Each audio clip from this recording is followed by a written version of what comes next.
ஒரு மாற்றத்தை நீங்க வரணும்னு முடிவு பண்ணீங்கன்னா அது யாராலும் மாற்ற முடியாது. நேத்து பார்த்திருப்பீங்க, நேபாளில் பார்த்திருப்பீங்க, நேத்து முந்தின நேபாளில் நடந்ததெல்லாம் பார்த்தீங்க, அதுக்கு முன்பு பங்களாதேஷ்ல நடந்தது பார்த்தீங்க, அதுக்கு முன்பு ஸ்ரீலங்காவில் நடந்தது பார்த்தீங்க. யாரு? இளைஞர்கள். யார் பண்ணாங்க அந்த மாற்றத்தை?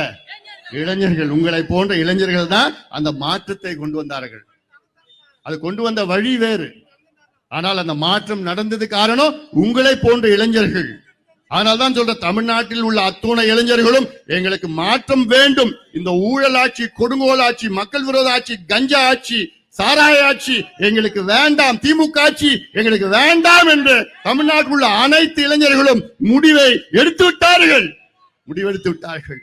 அதனால்தான் நான் சொல்றேன், வருகின்ற காலம் முக்கியமான காலம்.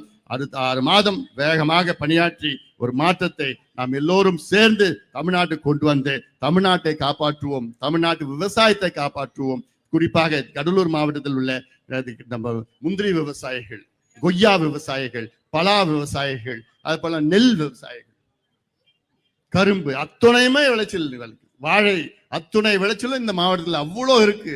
அத்தனை விவசாயிகளையும் நம்ம காப்பாற்றுவோம்.